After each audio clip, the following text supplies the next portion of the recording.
जय जय राधा रमण हरि बोल। जय जय राधा रमण हरि बोल।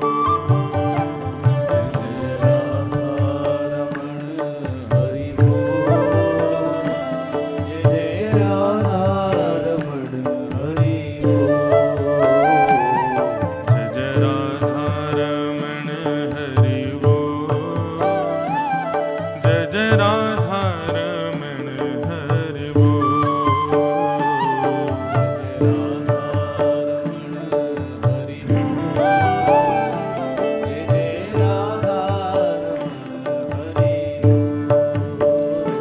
जय जय राधा रमण हरि बोल।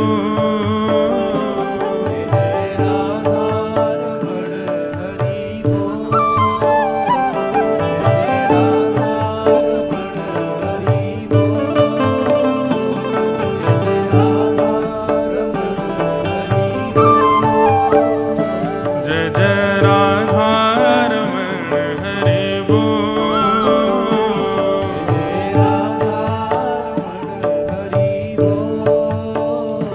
जय जय राधा रमण हरि बोल।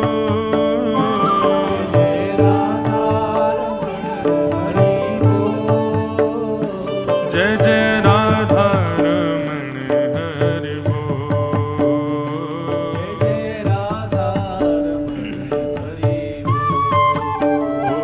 जय जय राधा रमण हरि बोल। भाव से गाओ। जय जय राधा रमण हरि बोल। जय जय राधा रमण हरि बोल।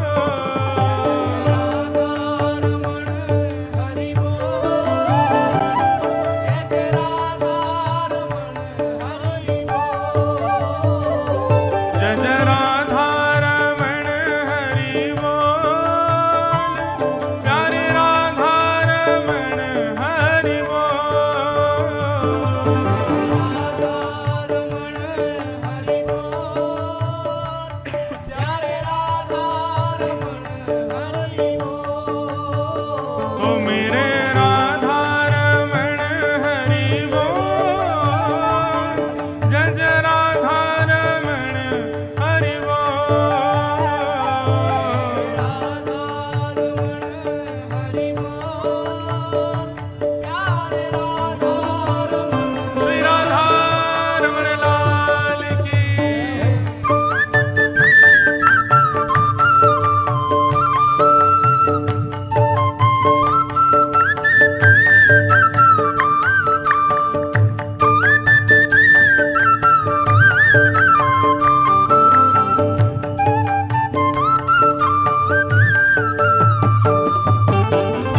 श्री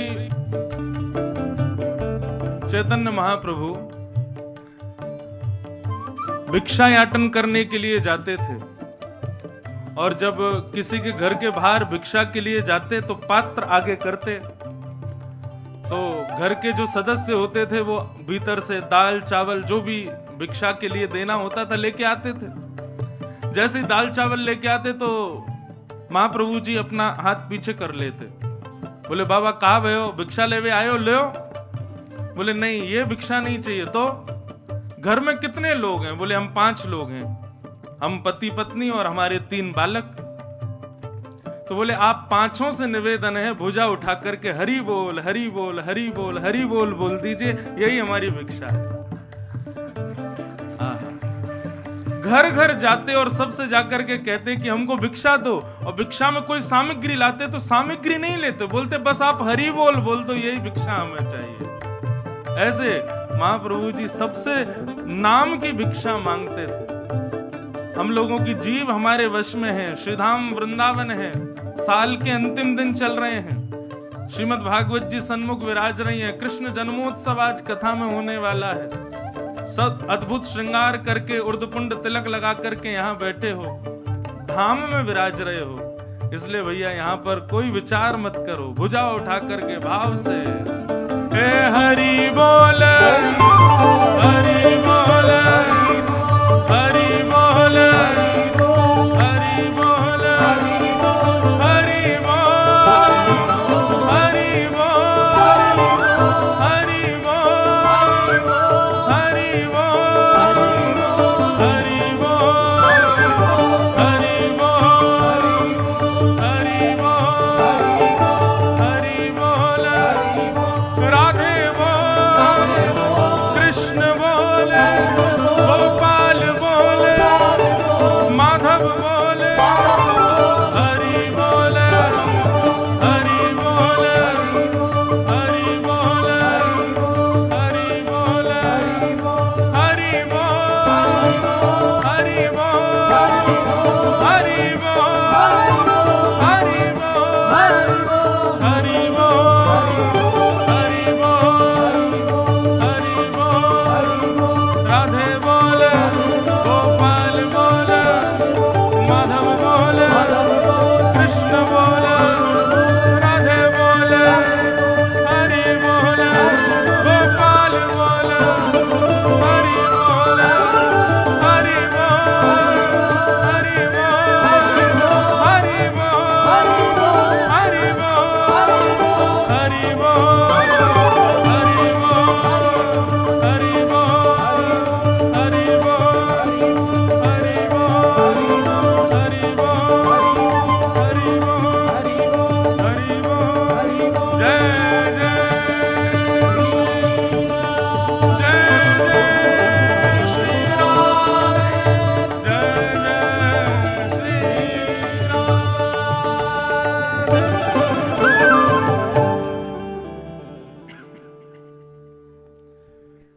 बोलो वृंदावन बिहारी लाल की जय, श्री राधा रमण लाल की जय, श्री राधा वल्लभ लाल की जय, भागवत महापुराण की जय, सब संतन की जय, सब भक्तन की जय, सब विप्रन की जय, 84 कोस ब्रजमंडल धाम की जय, गोवर्धन नाथ की जय, श्याम सुंदर श्री यमुने महारानी की जय, श्री गोपेश्वर महादेव की जय, समस्त ब्रजवासीन की जय, रज रानी की जय, रस रानी की जय, महारानी की जय, वृषभानु दुलारी की जय, वृषभानु के जमाई की जय, जय जय श्री राधे द्वारिकाधीश की जय। परम मंगल में प्रात प्रखलेश्वर अकारण करुणा वरुणालय भक्त वांछा कल्पतरु तड़िद्वित विनिंदित पीताम्बरधारी श्री बाल कृष्ण लाल की वांगमयी प्रतिमूर्ति हम आप सबके मध्य में विराजमान श्री राधा रमण बांके बिहारी राधावल्लभ लाल जी का शब्दमय विग्रह श्रीमद् भागवत जी को बारंबार प्रणाम। मंच पर उपस्थित समस्त विप्रवृंद, समस्त गंधर्वजन और आप सभी विराजमान श्रोता भाई बंधु मातृशक्ति बालक मित्रगण सबको बहुत बहुत जय श्री कृष्ण, जय सिया राम, जय श्रीमन नारायण, जय जय श्री राधे।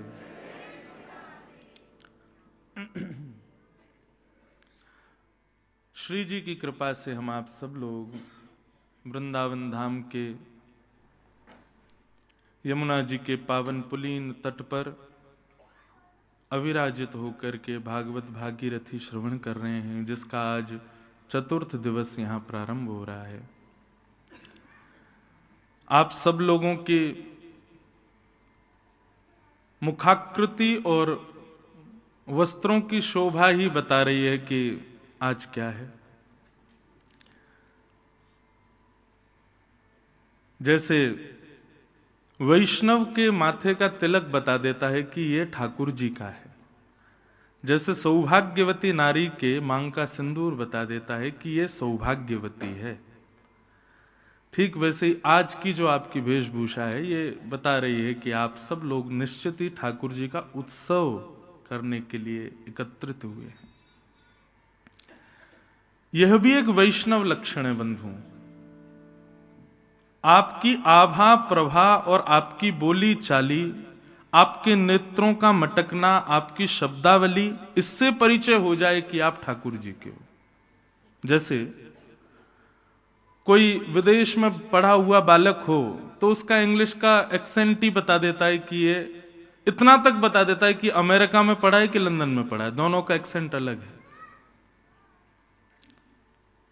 अमेरिका में पढ़ा होगा तो निश्चित कुछ शब्द उसके उल्टे सीधे होंगे, तो उल्टे सीधे तो नहीं, वहां के एक्सेंट के अनुसार।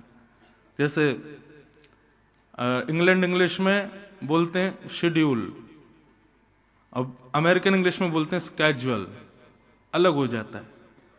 तो कई बार भाषा से पता चल जाता है कि ये कहां का है या कहां पर रहा है। इसी प्रकार वैष्णव भी होते हैं बंधुओं। उनकी बोली चाली, उठना बैठना, चलना फिरना, क्या खाते हैं क्या पीते हैं, कब सोते हैं कब उठते हैं, बोली चाली, नेत्रों के मटकने का ढंग तक बता देता है कि ये वैष्णव है कि नहीं।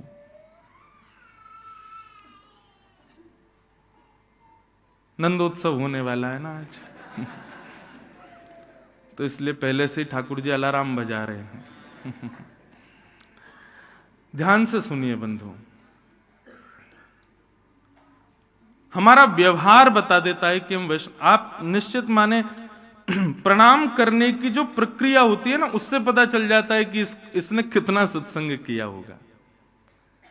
एक हाथ से प्रणाम करता है तो निश्चित है इसको कुछ नहीं पता।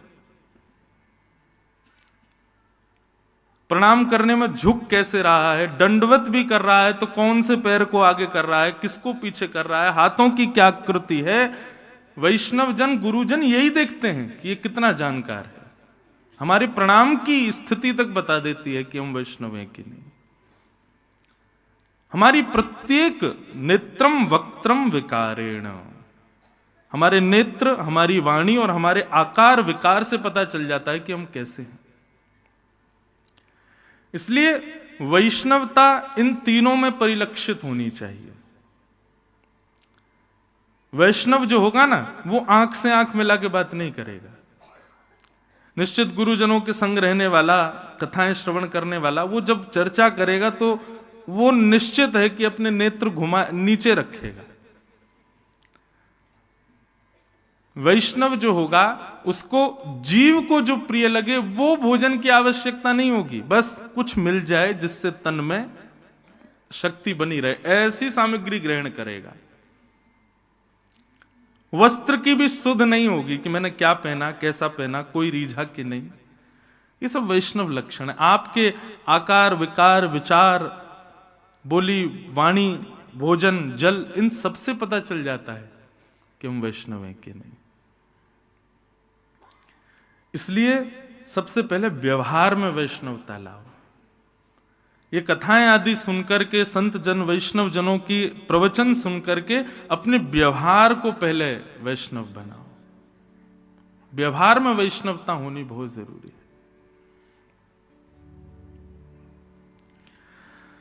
आज कथाक्रम बहुत लंबा है, 9 स्कंद हमको पूरे करने हैं, तब जाकर के अभी 4 दिन में 1 ही स्कंद हुआ है। तो सोचो अब 9 स्कंद पूरे करने हैं। लेकिन इस बार हमको 2024 में श्री भागवत जी ने हमको एक बहुत सुंदर उपहार दिया है। यहाँ जितने भी लोग महाराष्ट्र के बैठे हैं वो लोग प्रसन्न हो जाना, और नासिक के बैठे हैं तो वो तो बहुत ही ज्यादा खुश हो जाना। नासिक में 1 महीने की कथा है, 30 दिन, और बड़ी तपस्या वाली कथा है। लेकिन मुझे बहुत प्रतीक्षा है उस कथा की कि वो कथा कब प्रारंभ हो, जहां 1 महीने तक मुझे कोई रुकावट नहीं है, मुझे किसी प्रकार का प्रतिबंध नहीं है कि आज कृष्ण जन्म होना है, कल गोवर्धन लीला होनी है, फिर रुक्मिणी विवाह होना है। स्वच्छंद हैं। आप 1-1 श्लोक पर चाहो तो 5 दिन बोलो, लेकिन विस्तार से कथा करो। तो 10 अप्रैल से 11 मई तक 1 महीने पर्यंत 4-4.5 घंटे रोज श्रीमद् भागवत जी का प्रवचन नासिक में होगा। बहुत आनंद आएगा। श्री दत्त धाम है वहां गोदावरी जी के तट पर, वहीं पर वो क्रम होगा। तो वहां हम विस्तार करेंगे। जितनी हमारी अभी 7 वर्ष हो गए कथा सेवा करते हुए, जितनी अंदर से लालसा रह गई है वो सब वहां निश्चित है। पूर्ण तो कभी ना हो, भगवान से प्रार्थना। मैंने एक दिन कथा में कहा ना, भक्ति में, भजन में, सेवा में सदैव अपूर्णता ही रहनी चाहिए। कई लोग मुझसे कहते हैं ना, हमको महाराज जी संतुष्टि नहीं होती हमारी सेवा से। होनी भी नहीं चाहिए। भगवान से प्रार्थना कि कभी संतुष्ट हो भी ना आप, सदैव असंतुष्ट रहना। कई लोग आते हैं, महाराज जी हम खूब कथा सुनते हैं, संतोष ही नहीं होता, मन में ऐसा लगता है अभी कुछ रह गया। मैंने कहा अच्छी बात है, ये बने रहना चाहिए। जिस दिन लगा कि हाँ हमने कुछ सुन लिया, उस दिन से आना बंद कर दोगे, वृंदावन छूट जाएगा, ना कहीं जाओगे ना कुछ सुनोगे। ये अपूर्णता, संसार के भोग विलास में सदैव पूर्णता बनी रहे और भगवत सेवा में सदैव अपूर्णता लगे। नहीं, अभी हमने कुछ किया ही नहीं है। चैतन्य महाप्रभु कहते हैं तृणादपि सुनीचेन, मैं तृण से भी छोटा हूं, ऐसी भावना हमारे भीतर रहे सदा। तो आओ कथा क्रम में चलें। आज मुझ पर 2-3 प्रश्न भी हैं। एक प्रश्न आया है, उसको थोड़ा सा कह देते हैं। केन उपनिषद में बताया गया है कि ब्रह्म इस सृष्टि को मकड़ी के जाले के समान रचता है और उसे वापस अपने में विलीन कर लेता है। तो प्रश्न यह है कि ईश्वर यानी कि ब्रह्म ऐसा क्यों करता है? उद्देश्य प्रयोजन क्या है सृष्टि विस्तार का? देखो, केन उपनिषद में एक उदाहरण मात्र दिया गया है कि भगवान मकड़ी के जाले की तरह सृष्टि बनाते हैं, और जैसे मकड़ी जाले को खुद में समेट लेती है ऐसे भगवान, वो केवल एक उदाहरण मात्र है। यदि आप उद्देश्य पूछो कि ठाकुर जी ने सृष्टि का निर्माण सृजन क्यों किया, इसके कई उदाहरण हैं। एक उदाहरण ये आता है, एको हम बहुश्याम। अभी पूज्य श्री नैयायिक गुरु जी कह रहे थे भगवान एक हैं, और जब वे अपनी निद्रा से उठते हैं तब वे अकेले होते हैं, कुछ नहीं है, उनके अलावा कुछ भी नहीं है। तब ठाकुर जी विचार करते हैं। भगवान क्या, जैसे ही वो विचार करते हैं, ब्रह्म जब विचार करता है तो उसकी विचार अपने आप क्रियाशील में परिवर्तित होने। जैसे हम कुछ विचार करते हैं तो उसको क्रियान्वित करने के लिए हमको कर्म करना पड़ता है, लेकिन ठाकुर जी कर्म बंधन में नहीं है। वो जो विचार करते हैं वो घटने लग जाता है। तो ठाकुर जी ने क्या सोचा, एको हम बहुश्याम, मैं एक हूं, बहुत होना चाहता हूं, मेरा मन नहीं लग रहा है। जैसे ही ठाकुर जी ने विचार किया, नाभि से कमल उत्पन्न, कमल पर ब्रह्मा उत्पन्न, ब्रह्मा ने सृष्टि करी, सृष्टि में हम सब लोगों को बनाया, ये जीवात्मा सबका निर्माण होने लगा। हमसे ठाकुर जी को इतना प्रेम हो गया कि ठाकुर जी बोले भाई इनसे मुझको मिलवाओ। तब फिर ब्रह्मा ने नियम बनाया, बोले जो कर्म निर्वहन करेगा और भगवत भजन मार्ग अपनाएगा वो इस सृष्टि के चक्र को जीता हुआ भगवत धाम की प्राप्ति करेगा, ठाकुर जी को मिलेगा, फिर पुनरपि जन्म उसका कभी नहीं होगा, वो ठाकुर जी के साथ सदा रहेगा। तो ये जो ठाकुर जी ने सृष्टि क्यों बनाई, इसके कई उत्तर हैं और उत्तर मिलने पर भी ये प्रश्न बना ही रहेगा। तो फिर इसमें कारण क्या था ठाकुर जी का? ये तो वही बात हो गई कि मेरी मां मुझसे बहुत प्रेम करती है, तो फिर उन्होंने मुझे स्कूल क्यों भेजा, अपने से दूर क्यों किया? इसलिए भेजा ताकि तुम और निपुण बनो, तुम और श्रेष्ठ बनो। हम सब जीवात्मा सदा ठाकुर जी के भीतर ही प्रदत्त रहते हैं, लेकिन ठाकुर जी चाहते हैं ये और गुणवान हो और श्रेष्ठ बने। इसके लिए ये कर्म बंधन में बंधे और गुरुजनों के आश्रय से कर्म निवृत्त होकर फिर मेरी प्राप्ति करें और श्रेष्ठ होकर मेरे पास आए। इसलिए ठाकुर जी ने सृष्टि की है। तो सृष्टि क्यों की, ये क्यों, इसका उत्तर बहुत है, फिर भी ये प्रश्न बना ही रहेगा क्यों। बद्रीनाथ में मेरी एक बार कथा हो रही थी, बहुत ध्यान से सुनो सब लोग, इधर देखो। तो वहां एक 6 वर्ष का बालक आया, उसने मुझसे ये प्रश्न किया था। उसने मुझसे ये कहा कि हम लोग जन्म लेने से पहले भगवान के पास थे। मैंने कहा। उस बालक का मुझे आज भी चिंतन इसलिए होता है क्योंकि उस बालक के साथ एक ऐसी घटना हुई थी। वो अपने पिता के साथ स्कूटर पर जा रहा था, तो पतंग उड़ा रहे थे लोग, तो किसी की पतंग कटी, तो रोड पर मंजा समझते हैं, वो मंजा एक छत से दूसरी छत पर ऐसे लटका हुआ था और रोड तक आ रहा था। और तभी वो स्कूटर निकला तो वो मंजे से बालक की पूरी गर्दन ऐसे यहां से कट गई थी, लेकिन डॉक्टरों ने बचा लिया था। अब तो वो बड़ा हो गया होगा, ये 2019 की बात है। छोटा सा बालक, बहुत सरल सहज, उसके निशान था यहाँ पर। तब उसने आकर के बोला, महाराज जी मुझे आपसे कुछ पूछना है। मैंने कहा बताओ। हम लोग जन्म लेने से पहले ठाकुर जी के पास थे। मैंने कहा। तो फिर उन्होंने खुद से दूर क्यों भेज दिया? उन्होंने हमको यहां पृथ्वी पर क्यों भेजा? जब क्या हमसे ठाकुर जी प्रेम नहीं करते इसलिए हमको भेजा? मैंने कहा नहीं, प्रेम का एक स्वरूप होता है बंधुओं कि वो अति सामीप्य में कम होने लग जाता है। वस्तु जब हमको सहजता से प्राप्त होती है, धीरे धीरे उसकी वैल्यू कम होती है, लेकिन बीच में एक दूरी बनी रहे तो निरंतर प्रेम बढ़ता रहता है। इसलिए मैं कई बार कई लोगों से कहता हूं कि वृंदावन आने की इच्छा होती है, तुरंत गाड़ी में बैठ के भगमत आया करो वृंदावन, थोड़ा तड़पो, थोड़ा अपने आप को विचलित होने दो, क्योंकि विरह प्रेम को पुष्ट करता है। ठाकुर जी बहुत प्रेम करते हैं, लेकिन हम लोगों को पुष्ट होने के लिए पृथ्वी पर भेजते हैं। इसीलिए ये सृष्टि का सृजन होता है, इसीलिए सृष्टि होती है। एक प्रकार से भगवान ने ब्रह्म ने सृष्टि क्यों बनाई, इसका प्रश्न यह भी हो सकता है कि बालक अपने माता पिता से पूछ रहा है, आपने मुझे जन्म क्यों दिया? बालक अपने माता पिता से पूछ रहा है कि आपने मुझे क्यों बनाया, और बनाया था तो मैं आपका प्रिय हूं, सदा अपने पास रखो, मुझे दूर क्यों भेजते हो? श्रेष्ठ बनने के लिए, योग्य बनने के लिए। उद्धव भगवान के बहुत प्रिय हैं, लेकिन फिर भी ठाकुर जी उद्धव को आज्ञा करते हैं कि तुम ब्रज जाओ और ब्रजवासियों को समझा करके आओ कि वो मुझे भूल जाएं। उद्धव ब्रज गए, कह के गए थे शाम तक आ जाऊंगा, 6 महीना बाद लौटे। और 6 महीना बाद जब उद्धव आए तो देखा वही सब ब्रजवासी ठाकुर जी के पास बैठे। तो उद्धव बोले, आपने मुझे ब्रज भेजा क्यों था जब सब आपके पास ही थे? तो ठाकुर जी बोले, प्रेमी बनने के लिए। तुम ज्ञानी तो बहुत हो, लेकिन मैं चाहता हूं तुम प्रेमी बनो, इसलिए मैंने ब्रजवासी गोपियों के पास तुमको भेजा। तो सृष्टि का सृजन हमारी योग्यता, निपुणता, श्रेष्ठता, हम और श्रेष्ठ हों, ये जो जीव हमारे भीतर है वो और शुद्ध पवित्र हो जाए, इसके लिए ठाकुर जी एक परीक्षात्मक रूप से सृष्टि बनाते हैं। तो ये एक प्रश्न था, और भी कई प्रश्न है, पर सबको प्रणाम करते हैं। आओ कथा में चलें। आज कथा ही कथा सुनो, बहुत लंबी कथा है। श्री सुखदेव जी महाराज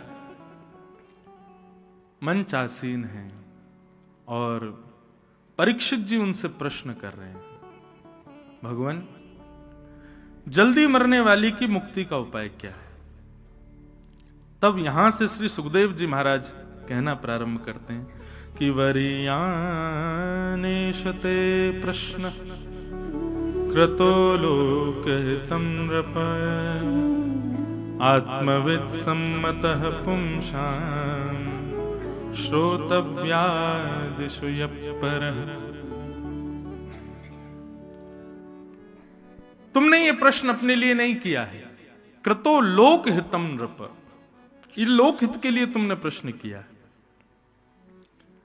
लेकिन अब यहां थोड़ा बहुत ध्यान से सुनिएगा बंधुओं। देखो अब आज कृष्ण जन्म हो जाएगा, फिर कल से तो ब्रज की कथा है, उसमें तो फिर प्रेम लक्षणा भक्ति ही आगे चलेगी, पर ज्ञान वर्धका भक्ति और वैराग्य वर्धन जिस भक्ति से हो वो आज तक है, इसलिए इसको ध्यान से सुनिएगा आज के क्रम को।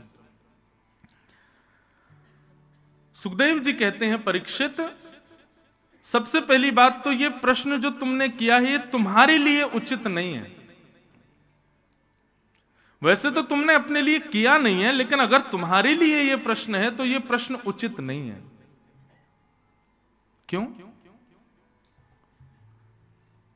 बोले क्योंकि तुम मुक्ति की कामना करना चाहते हो। बहुत ध्यान से सुनिए सब लोग। मुक्ति कैसे मिलती है?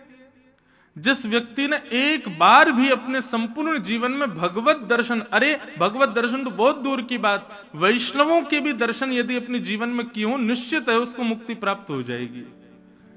लेकिन परीक्षित तुम वो बालक हो जिसने जन्म बाद में लिया, मां के गर्भ में भगवान का दर्शन पहले किया। उत्तरा के गर्भस्थ शिशु को नष्ट करने के लिए जब अश्वत्थामा ने ब्रह्मास्त्र छोड़ा था, तब भगवान ने तुम्हारी मां के गर्भ में आकर के तुम्हारी रक्षा की थी।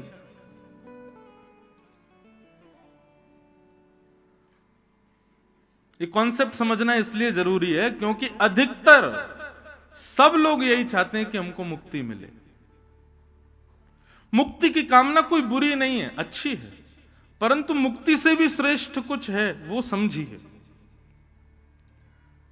मुक्ति का मतलब क्या है?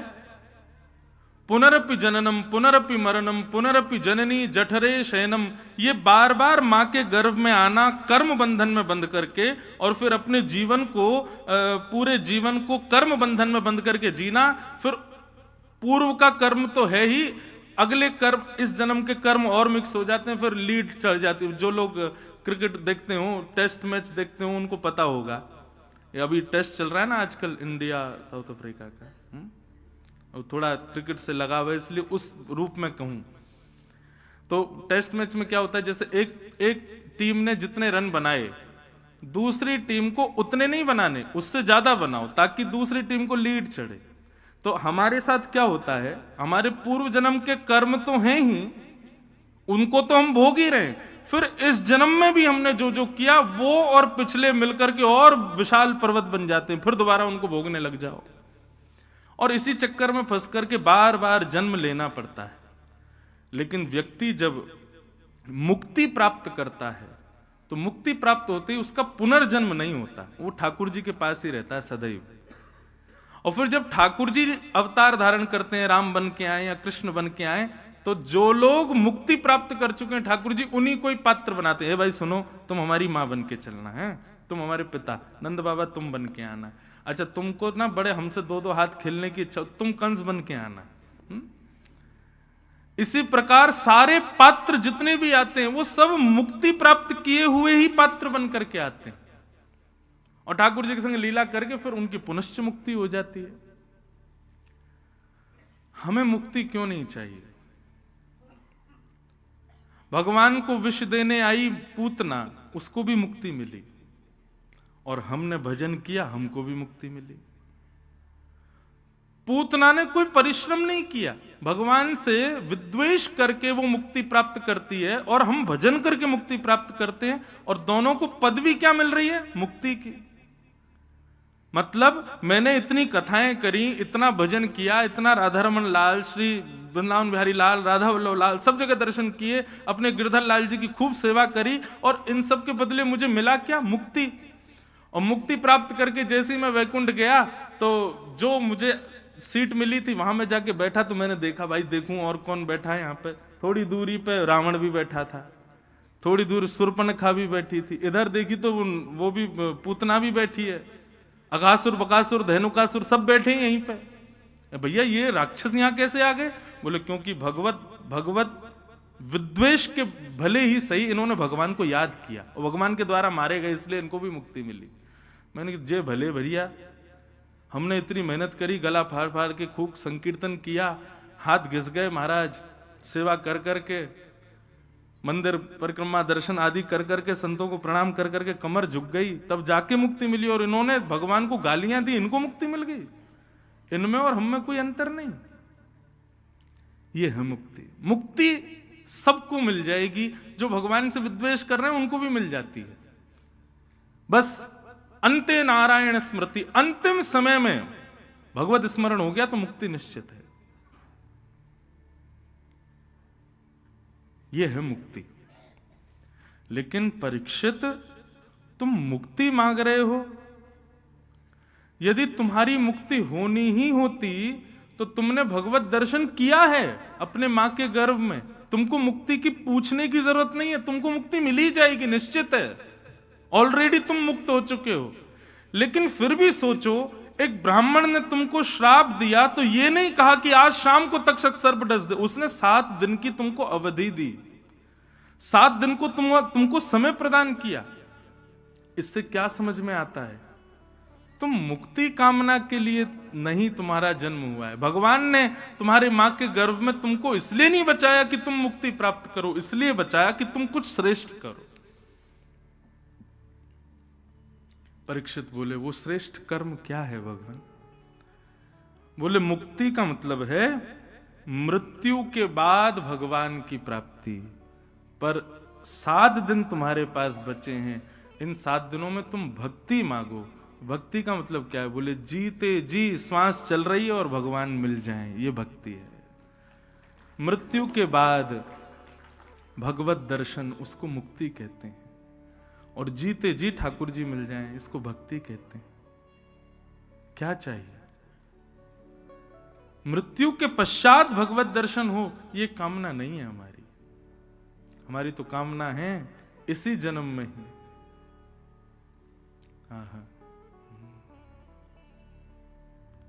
राधिका किशोरी संग रमण तुम्हारा,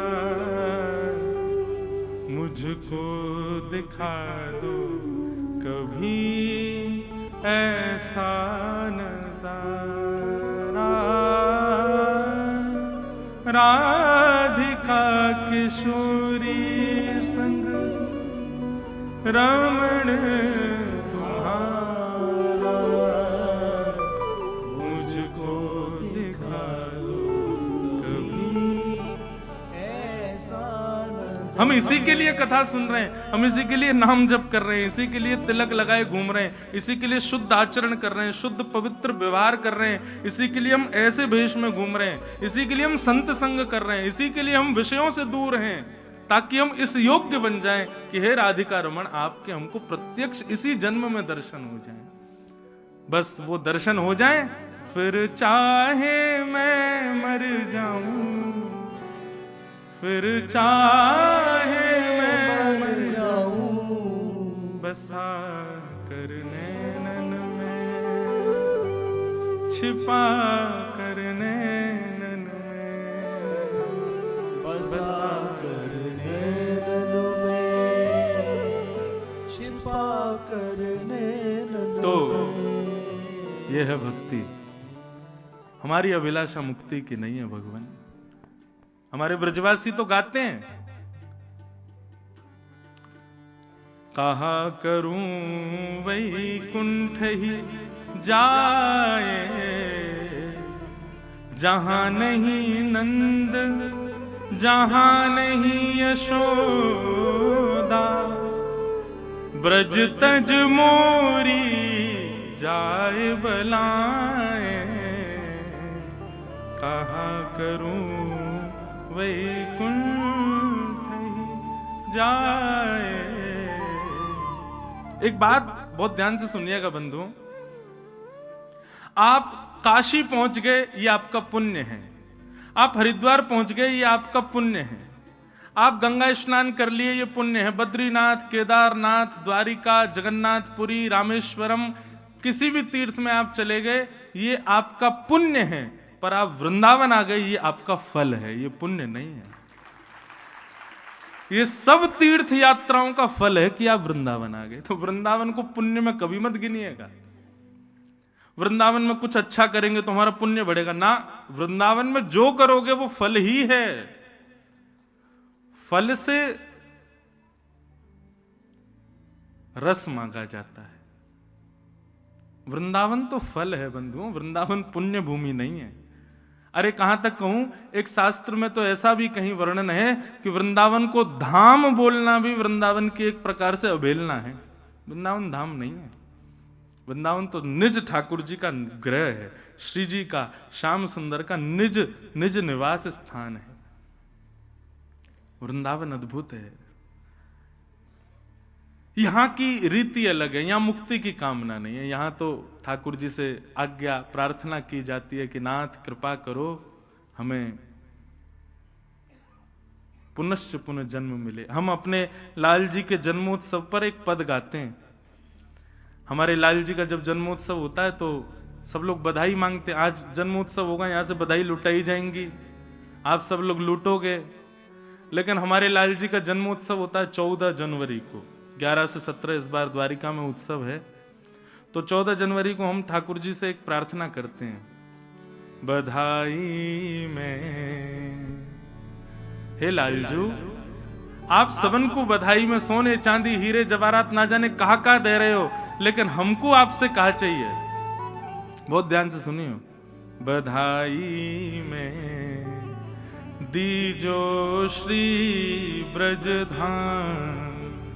हे लाल जी, यदि आप हमको बधाई में कुछ देना चाहते हो तो दोबारा वृंदावन दे देना, ऐसी कृपा कर।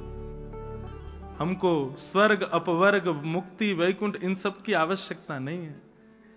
श्री राधा रानी के पग पग पे प्रयाग जहां, केशव की केली कुंज कोटि कोटि काशी है। यमुना में जगन्नाथ, रेणुका में रामेश्वर, तरु तरु पे पड़े रहत अयोध्या निवासी है। गोपिन के द्वार द्वार हरिद्वार बसत जहां, बद्री केदारनाथ फिरत दास दासी हैं। स्वर्ग अपवर्ग लेकर करेंगे हम क्या, जान लो हमें हम वृंदावन वासी हैं। जान लो हमें हम वृंदावन वासी। तो मुक्ति की कामना नहीं है, बधाई में दीजो श्री ब्रजधाम। हे लाल जी, आप कृपा करना बधाई में। आज आप सब भी नंदोत्सव में यही बधाई मांगी हूं। हे लाल जी कृपा करो, कलकत्ता, बंबई, दिल्ली, चेन्नई ये सब नहीं, हमको पुनर्जन्म मिल जाए। और मिले कहां, श्रीधाम वृंदावन में मिले, वृंदावन के वासी बने। और वृंदावन में कहा बने, इंसान मत बनियो, यहाँ इंसानन की मौज ना है, यहाँ तो बंदरन की मौज है। मुझको कोई कोई ऐसा लगता है वृंदावन में भजन करके जो प्राण त्याग देते हैं वो अगले जन्म में बंदर ही बन जाए, वो मौज करवे आमे वृंदावन। मोरहू बनाओ तो बनाओ श्री वृंदावन को, नाच नाच कुहक कुहक आपको रिझाऊंगो। बंदर हो बनाओ तो बनाओ श्री वृंदावन को, कूद कूद डारन पे भोर को जगाऊंगो। आज मैं घर से निकल रहा था यहाँ के लिए, तो हमारे मोहल्ले के बंदरों में लड़ाई चल रही थी। मैंने पूछा हमारे चालक साहब से, मैंने काय बात पे लड़ाई हो गई है? बोले कि किसी का चश्मा चुराया, दो बालकों ने मिलकर, दोनों अलग अलग पिता के पुत्र थे, तो अब चश्मे पे लड़ाई हो रही है कि मैं लूंगा कि ते लेगा, वो फ्रूटी कौन मांगेगा फिर। तो इस बात पे लड़ाई चल रही है। मैंने कहा वाह बढ़िया है भैया, चलन दो। तो वृंदावन में मौज तो भैया सबन की है। इसलिए मुक्ति की कामना नहीं, हमें तो भक्ति चाहिए। हे नाथ आप कृपा करो, ये भक्ति सदा हमारी, भक्ति के मार्ग पर यदि चल रहे हो बंधुओं तो निश्चित याद रखना कि आपको मुक्ति नहीं पुनश्च जन्म मिलेगा, और अगला जन्म जो होगा ना वो ठाकुर जी के और समीप प्राप्त होगा और समीप मिलेगा। इसलिए भक्ति, परीक्षित तुम मुक्ति मत मांगो, भक्ति की याचना करो।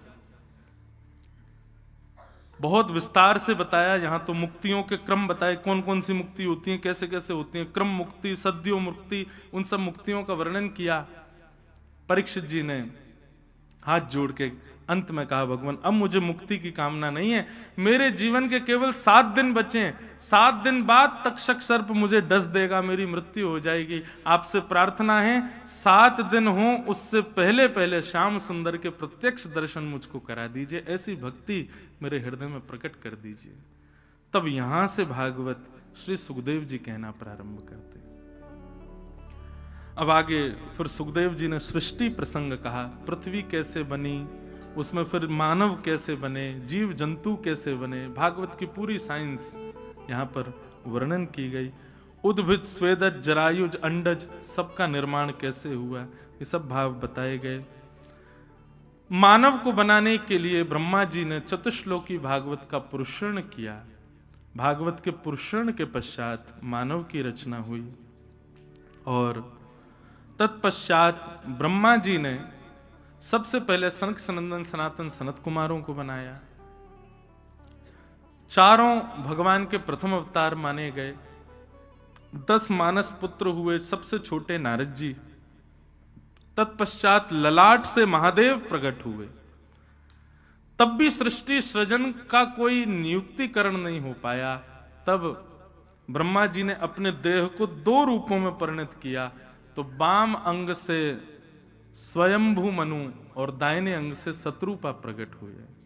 ये आदि मानव हैं। क्या हैं? आदि मानव का नाम बोलते ही हमारे मन में वो आ जाते हैं जो हमने हमारे स्कूल की साइंस में पढ़ा था, बंदर। आदि का मतलब होता है प्रथम। मानव कौन था पृथ्वी पर? तो श्रीमद् भागवत और हमारे सनातन वैदिक धर्म के अनुसार स्वयंभू मनु ये प्रथम मानव थे, और ये कोई बंदर नहीं थे, ये हमारी तरह मानव थे। तो इसलिए श्रीमद् भागवत की जो विज्ञान है उसको ध्यान से, कभी मैंने बहुत बार विस्तार से कहा है ये प्रसंग। आदि मानव यानी कि प्रथम मानव के रूप में स्वयंभू मनु और शत्रुपा आए। आपकी 3 पुत्री और 2 पुत्र हुए। आकुति, देवहूति, प्रसूति ये 3 बेटी हुई स्वयंभू मनु शत्रुपा के, और 2 पुत्र हुए प्रियव्रत और उत्तानपाद। अब इन्हीं 5 के वंश में पूरी कथा चलेगी आगे तक। इन्हीं के ही वंश के चलते चलते चलते फिर हम लोगों तक आया है। अगर कोई व्यक्ति अपना गोत्र भूल जाए तो वो स्वयंभू मनु का नाम लेकर के संकल्प कर ले तो पूर्ण माना जाता है, क्योंकि हमारा प्रारंभ उन्हीं से ही है। स्वयंभू मनु ने एक ग्रंथ लिखा है, आप सब भी उसको पढ़ सकते हैं, कई जगह हिंदी अनुवाद में वो मिलता है। उसका नाम है मनुस्मृति। मनुस्मृति ग्रंथ में मानव को क्या करना चाहिए, कैसे जीना चाहिए, ये सब उसमें वर्णन किया है स्वयंभू मनु ने। तो स्वयंभू मनु शत्रुपा की 3 बेटी, और अब यहां कथा आती है उनकी एक पुत्री देवहूति की। बहुत ध्यान से सुनिएगा, बहुत अच्छा प्रसंग है। कपिल देवहूति संवाद। देवहूति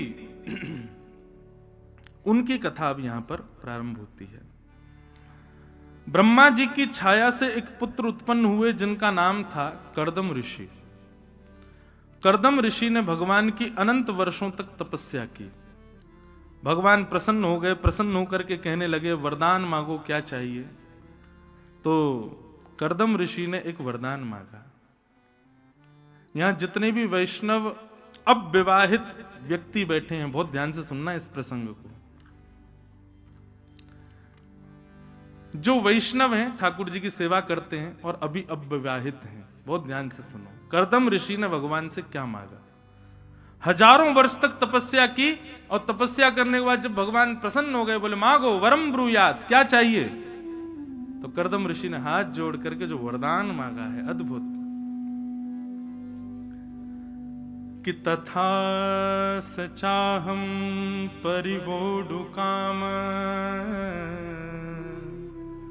समान शीलाम ग्रह मेध धेनु उपेवान मूलमशेष मूलम दुराशय काम द्रुदांगे पश्य। कर्दम ऋषि कहते हैं भगवान, मैं आपसे जितना प्रेम करता हूं ना, मुझसे ज्यादा आपसे प्रेम करने वाली एक कन्या से मेरा ब्याह हो जाए, ऐसी कृपा मुझ पर कर दो। मतलब मैं आपकी जितनी सेवा, जितना भजन, जितना आपसे स्नेह करता हूं नाथ, मुझे विवाह करना है, गृहस्थ आश्रम में जाना है, पर मैं चाहता हूं कि जो मेरी पत्नी हो वो मुझसे भी अधिक आपसे स्नेह करने वाली हो। ये 1000 वर्षों की तपस्या का केवल यही वरदान मुझे चाहिए।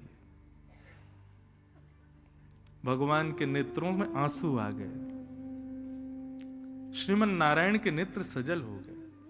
कर्दम ऋषि को अपने हृदय से लगा लिया, बोले वाह कर्दम, ये क्या मांगा तुमने? ये 1000 वर्षों से एक पैर पर खड़े होकर तपस्या तुम इसके लिए कर रहे थे? बोले हाँ भगवान, मुझे एक योग्य भक्त पत्नी मिले, इस ऐसी कृपा मुझ पर करो। आजकल बंधुओं बड़ी विडंबना है, वैष्णव होना, ठाकुर जी का भक्त होना बड़ी चिंता का विषय बन गया है।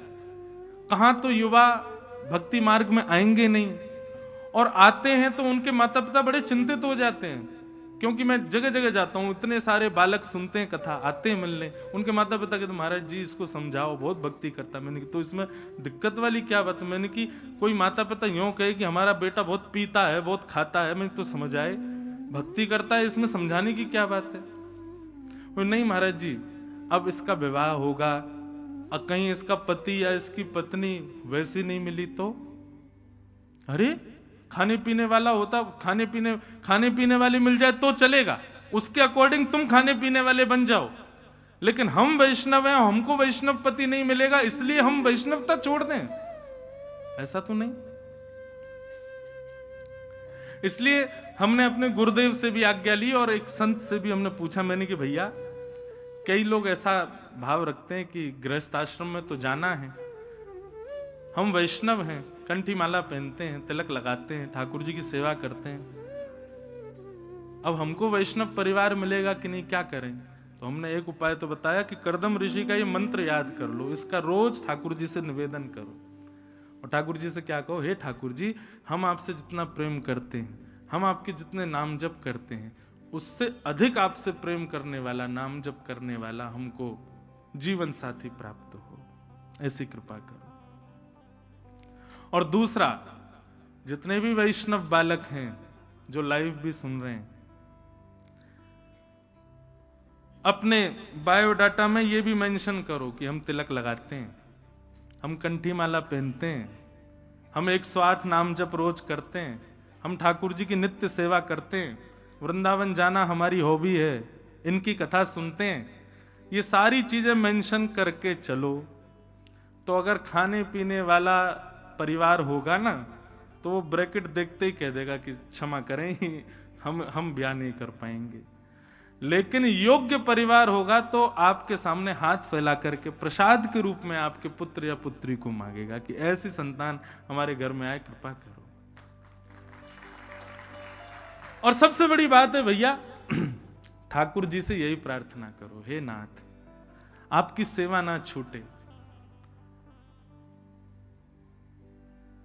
मुझे स्मरण आता है मीराबाई के चरित्र, अभी मीरा चरित्र पर कथा थी गांधी धाम में, तो मीराबाई ने स्पष्ट कर दिया था अपने होने वाले पति से कि हम आपके किसी भी सुख को पूर्ण नहीं कर पाएंगे। लेकिन फिर भी उन्होंने मीराबाई से ब्याह क्यों किया, उसके पीछे कारण वो बताते हैं कि भैया मेवाड़ में तो मीराबाई की वजह से खूब संत आते हैं, पर हमारे मारवाड़ में नहीं आते, इसलिए मैं मीराबाई से ब्याह करूंगा ताकि एक वैष्णव हमारे घर में आए तो उसकी वजह से वैष्णवों का मारवाड़ में आना शुरू हो जाए, हम इसलिए मीराबाई से ब्याह करेंगे। तो आजकल बड़ा खतरनाक हो गया है भैया। लोग बाग ब्याह ये पहले तो ये देख करके करते खाता पीता तो नहीं है, और आजकल उल्टा हो गया है। वो एकांत वार्तालाप में पूछ लेते तुम खाती पीती हो ना, बोला हाँ, तो फिर ठीक है, फिर तो ब्याह कर लेंगे, दोनों रात में पैक लगा के पिया करेंगे। बोला हाँ, फिर तो हमें बढ़िया बनेगी। कितना विचित्र हो गया है संसार। कुंडली मिले चाहे ना मिले, बाकी कोई गुण मिले चाहे ना मिले, पंडित जी कह रहे हैं एक भी गुण नहीं मिल रहा है भैया तुम्हारे। कोई नहीं, हमने एकांत में पूछ लिया है, इसको भी वही प्रिय है जो ब्रांड मुझे प्रिय है, दोनों की बढ़िया चलेगी हमारी।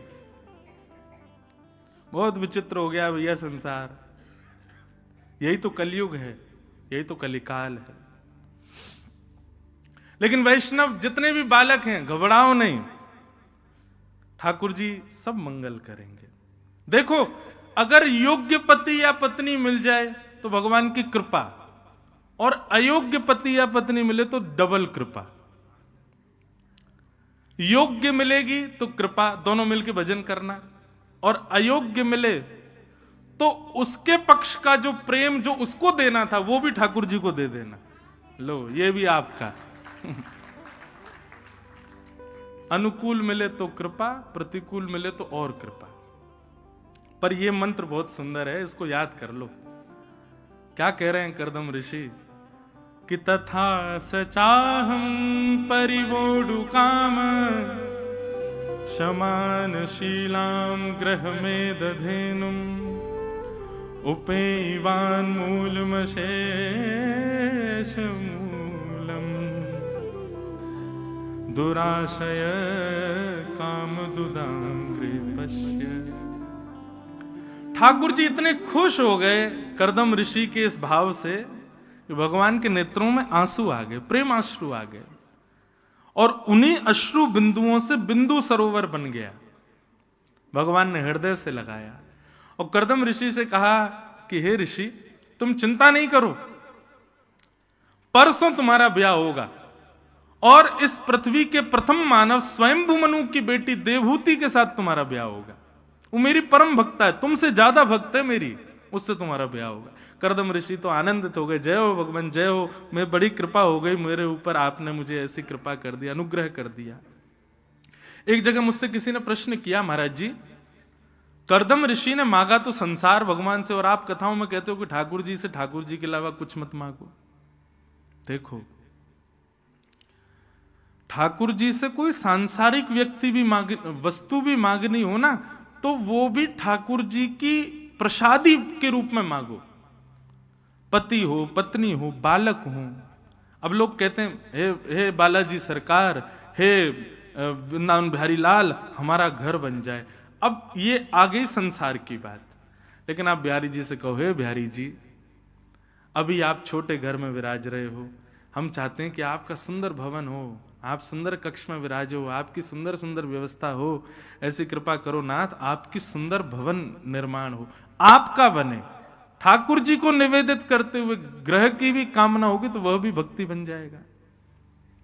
गाड़ी की कामना कर रहे हो, अपने लिए है तो वो सांसारी है, लेकिन ठाकुर जी से कहो, लाल जी आपके लिए रथ लेना है हमको, आप कहीं चलो तो रथ में बैठ करके जाओ।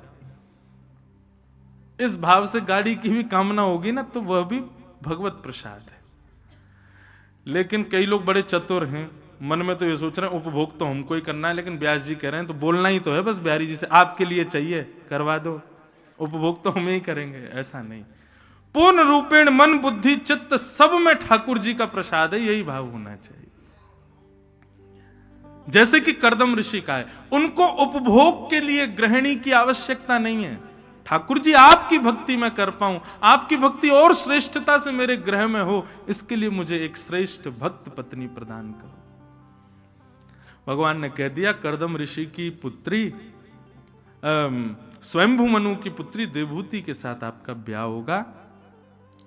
ये तो आपने वरदान मांगा था, हमने आपको दे दिया, पर आपके वरदान, आपके तपस्या से हम इतने प्रसन्न हैं, एक वरदान हम और देना चाहते हैं। कर्दम ऋषि बोले, क्या? बोले, आपको हमारी भक्त पत्नी प्राप्त होगी और दूसरा वरदान हम अपनी तरफ से दे रहे हैं कि आपके घर संतान बन के मैं ही आऊंगा, आपके घर संतान के रूप में मेरा आगमन होगा। आहा, करदम ऋषि की तो आनंद का ठिकाना नहीं, नाचने लगे महाराज, ठाकुर जी की भुजा उठा करके नृत्य करने लगे। जय जय, आपने बड़ी कृपा की भगवान। आहा, बंधुओं, ये निश्चित मानिए, जब वैष्णव पत्नी और वैष्णव पति होते हैं, दोनों मिलकर के भगवत सेवा और भगवत भाव रखते हैं, ऐसे कुल में ठाकुर जी आते हैं, ठाकुर जी कृपा करते हैं। वो ठाकुर जी का अंश ही बालक के रूप में आया है। करदम ऋषि का विवाह देवहूति जी के साथ में हुआ और देवहूति जी से विवाह हुआ। फिर ऐसी कथा आती है कि करदम ऋषि देवहूति के रूप को देखने लगे और देखते देखते महाराज उनकी 60 वर्ष की समाधि लग गई। करदम ब्याह होते ही पतिदेव समाधि में चले गए, दूल्हे राजा समाधि में चले गए और 60 वर्ष की समाधि में गए। समाधि के पश्चात जब नेत्र खुले तो सामने देखा एक वयोवृद्ध माता जी बैठी हैं। करदम ऋषि ने प्रणाम किया, जय हो मेरी मैया, हमारी पत्नी अभी अभी ब्याह हुआ था, आपने देखा? मैया ने उल्टा प्रणाम किया, बोले मैं ही हूं आपकी पत्नी। बोले आप तो वृद्ध हो गई। बोले अब आप 60 वर्ष की समाधि में जाओगे तो हम क्या ऐसी ही बैठी रहेंगी? करदम ऋषि तपस्वी हैं, इसलिए उनके तन पर कोई असर नहीं होता है, वे यथावत जैसे थे वैसे ही हैं। आज भी वृंदावन में बंधु ऐसे कई संत हैं, आप स्पर्श तो देखो नहीं करना, पर उनकी त्वचा ऐसी है जैसे छोटे बालक की। वो भजन करते हैं, उनका मुखाकृति भले ही उनके दाढ़ी होगी, जटाएं होंगी, उनका रूप ऐसा होगा, पर उनको देख करके कभी लगेगा ही नहीं कि ये सांसारी व्यक्ति है। ऐसा लगेगा नन्हा कोई बालक हो। अभी हमारे घर कथा थी, पूज्य श्री रामभद्राचार्य जी महाराज, परम पूजनीय श्री रामभद्राचार्य जी महाराज, इतना सरल सहज स्वभाव महाराज जी, इतनी ऊंची पदवी पर हैं, इतने ज्ञान का भंडार, इतने विद्वान, थ्रू आउट संस्कृत बोलते हैं, 2 मिनट में संस्कृत में श्लोक बना देते, इतनी विद्वत्ता, लेकिन इतने सरल सहज स्वभाव महाराज जी का। उनको देख के ऐसा लगता कोई छोटा बालक है क्या। कथा में जाने से पहले एक दिन, अब महाराज जी दिव्य चक्षु हैं, नेत्रों से देख नहीं पाते, तो बालक उनके संग रहने वाले तिलक लगाते थे उनके, तो मैं वहीं रहता था, तो नाम जप उनका चलता रहता, 2 लाख नाम रोज करते। नाम जप करके जब तिलक पूर्ण हुआ तो मुझसे बोले, इंद्रेश, और फिर मैंने कहा हाँ महाराज जी, तो अपने गाल पे हाथ रख के बोले, मैं क्यूट लग रहा हूं ना? मैंने, महाराज जी बहुत बढ़िया लग रहे हो आप बहुत प्यारे लग रहे हो। और उनके तन का स्पर्श जब हम करते, हाथ का, मुख का, चरण, तो बिल्कुल ऐसा जैसे बहुत नन्हे बालक की कोमल त्वचा होती है, ऐसी। ये सब भजन का प्रताप है कि युग और समय का क्रम हमारे शरीर पर लगता नहीं है। हम जितने ज्यादा सांसारी होंगे उतने ज्यादा संसारी दिखने लगेंगे, हमारे रूप में भी दिखने लगेगा कि बहुत संसारी व्यक्ति है। तो करदम ऋषि ने देखा कि वृद्ध मैया बैठी हैं। करदम ऋषि ने कहा, देवी आपने अपना संपूर्ण युवावस्था हमारी सेवा में निकाल दी, हम 60 वर्ष तक समाधि में रहे, आपने हमारी इतनी सेवा की। अरे आप चाहती तो अपने पिता के पास चली जाती, कहीं और ब्याह कर लेती, लेकिन आपने हमारा त्याग नहीं किया, हम बड़े प्रसन्न हैं, बताओ हम आपको क्या दें। देवहूति माता बोली, अब वृद्धावस्था में क्या देंगे आप। तब करदम ऋषि ने एक विमान बनाया जिसका नाम कामग विमान, और बिंदु सरोवर में स्नान कराते ही देवहूति माता पुनश्च युवा हो गईं और उनके साथ कामग विमान में अनंत वर्षों तक भ्रमण किया। भ्रमण के पश्चात जब आए तो 9 पुत्रियों ने जन्म लिया। इन्हीं को ही नवदा भक्ति कहते हैं। श्रवणम कीर्तनम विष्णु स्मरणम पाद सेवनम अर्चनम वंदनम दास्यम सख्य आत्मनिवेदनम। ये 9 भक्ति, सब लोग इधर देखो, ध्यान से सुनो। अच्छा, इनके नाम 9 भक्ति, करदम ऋषि क्या 9 भक्ति हुई, ऐसा नहीं है। पर इनको नवदा भक्ति इसलिए कहा गया क्योंकि पहले ये 9 पुत्री हुई, उसके बाद 10वीं संतान के रूप में भगवान पधारे। इसलिए वैष्णव जन कहते हैं कि जब तक 9 भक्ति जीवन में नहीं आएंगी तब तक ठाकुर जी नहीं आएंगे। पहले नवदा भक्ति का आना बहुत जरूरी है। मैंने एक दिन कथा में कहा था कि मैं नवदा भक्ति पर कुछ प्रकाश डालूंगा। मैं सप्ताह पूरी नवदा भक्ति पर 2-3 बार कर चुका हूं, पर अब विस्तार से तो बहुत जल्दी नहीं बोल पाऊंगा, लेकिन थोड़ा थोड़ा कहें। सबसे पहले श्रवणम, ठाकुर जी की कथा में रुचि बनाना बहुत आवश्यक है। माफ कीजिएगा, आप सेवा खूब करते हो, आप श्रृंगार खूब करते हो, आप नाम जप खूब करते हो, लेकिन कथा में आते ही आपको सुस्ती आ रही है, कथा में आते ही आपको बेचैनी हो रही है, मन मचल रहा है, तो अभी भक्ति पुष्ट नहीं है। नींव ही हिल रही है तो बिल्डिंग कैसे टिकेगी पूरी? भक्ति की नींव है श्रवण भक्ति। कथा श्रवण करो, श्रवण में पहले रुचि बढ़ाओ। और आपके चाहने से रुचि नहीं बढ़ेगी, ये भी मैं कह दूं। आप सोचो कि मैं पानी पी पी करके, चाय पी पी करके और इलायची खा खा करके खुद को जगाता रहूं, बगल वाले से बोल दो नोचते रहना मुझे, मेरी आंख खुलती रहे, इनसे काम नहीं चलेगा। मुझे तो सब दिखता है ना, और ये तो इतना बढ़िया पंडाल है महाराज, श्रोता ऊपर बैठे, व्यास जी नीचे बैठे, अद्भुत है ये। तो यहां तो मुझे और स्पष्ट दिख जाते हैं लोग बाग, लेकिन इससे काम नहीं चलेगा। ऐसे नहीं उठना है, ऐसे मन नहीं लगाना है कथा में। कथा में मन लगने का मतलब है कि बिना अनायास ही आपका मन लग जाए, और ये निश्चित है आपके चाहने से नहीं होगा। ये भी श्री जी की कृपा होगी तो ही हो पाएगा। श्री जी का मन होगा कि हाँ ये हमारी भक्ति में आए, तो वही कथा में आपकी रुचि बढ़ेगी, नहीं तो नहीं बढ़ पाएगी। आपकी सेवा में बढ़ जाएगी, श्रृंगार में बढ़ जाएगी, भोग में बढ़ जाएगी, नाम जप में बढ़ जाएगी, पर कथा में, और वह भी जो सेवा में रुचि बन रही है ना आपकी, उसमें भी त्रुटियां बनेंगी अगर कथा में रुचि नहीं है तो। इसलिए सबसे पहली भक्ति श्रवण भक्ति, श्रवण में मन लगे। अब आप कहेंगे महाराज जी तो फिर श्री जी को कैसे रिझाएं कि हमारा मन? उसके लिए बिना महत पाद रजोभिषेकम, संत जनों को जितना हो सके दंडवत प्रणाम करो, दूर से ही करो, उन्हीं को वंदन करो, उनकी कृपा से ही। गोस्वामी तुलसीदास जी कहते हैं, श्री गुरु चरण सरोज रज निज मन मुकुर सुधार, वर्णौ रघुवर विमल यश जोदायक फल चार। गोस्वामी जी कह रहे हैं मैं राघव जी का यश लिख पा रहा हूं, इसमें किसकी कृपा है? बोले श्री गुरु चरण सरोज रज, गुरुजनों के चरण रज का ये प्रभाव है। तो श्रवण में रुचि चाहिए तो संतों को प्रणाम करो, वैष्णवों को प्रणाम करो। तो श्रवणम। दूसरी भक्ति कीर्तन, ठाकुर जी का मधुर कीर्तन करो। कीर्तन का मतलब क्या है? जहां गाते गाते गाते आप तन की स्थिति से ऊपर उठ जाओ। वाग गदगदा द्रवते यस्य चित्तम रुदत्त भिक्षणम हसति क्वचिच्च विलज्ज उद्गायत नृत्यते च मदभक्ति युक्तो भुवनम पुनातु। कहते हैं कीर्तन कैसे होना चाहिए? बोले वाणी गदगद हो जाए, गाते गाते गाते कंठ भर जाए। वाग गदगदा द्रवते यस्य चित्तम, हृदय द्रवित हो जाए।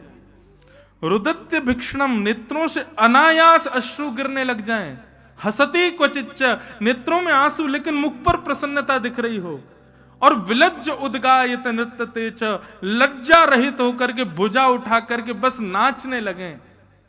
मद भक्ति युक्तो भुवनम पुनातु, ठाकुर जी कहते हैं वो मेरा भक्त है, वो मेरा वैष्णव है, उसके चरण छू लिए ना तो आपके सारे पाप नष्ट हो जाएंगे। ऐसी स्थिति में जो पहुंच जाए वो कीर्तन है। तो पहली भक्ति श्रवण, दूसरी कीर्तन।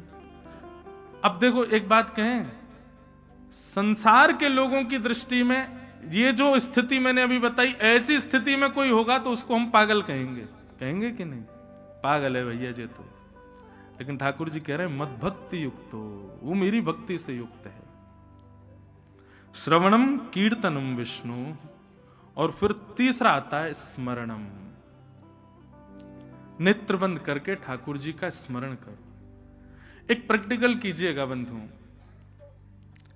बिहारी जी के दर्शन करो और दर्शन करके तुरंत मंदिर से बाहर आओ और बाहर आके कोई जगह मिल जाए, वैसे अब तो जगह मिलेगी नहीं, इतनी भीड़ है, अपने होटल ही आ जाओ, होटल पर आकर के तुरंत कमरा बंद करके और बैठ जाओ एकांत में। अब चिंतन करो बिहारी जी का, हमने क्या देखा मंदिर में, कैसा रूप था, कैसे गुण थे, कैसे वस्त्र थे, कैसी पोशाक थी, कैसा सब कुछ, और स्वयं को एक सहचरी मान करके ठाकुर जी के समीप ले जाओ, खूब निहारो।